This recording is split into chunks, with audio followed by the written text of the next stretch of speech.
Ito po yung sa akin lang. Ito kung paano ako pumipili ng mga binoboto ko. Hindi nyo kailangan gayahin, pero ito po yung sa akin lang.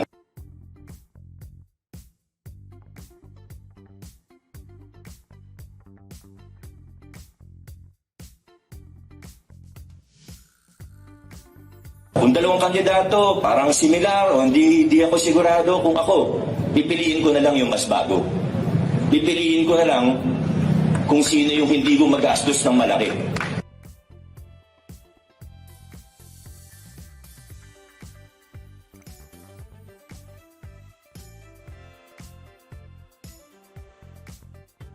Mula sa taas, mula sa national hanggang sa barangay level, ang pinakamalaking red flag sa mga kandidato ay yung gumagastos ng ubod ng laki.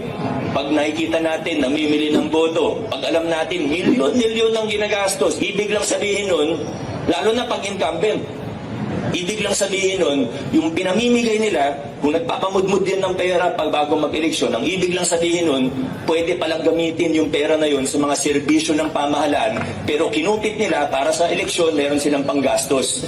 Hindi natin alam magkano na iwan sa bulsa nila.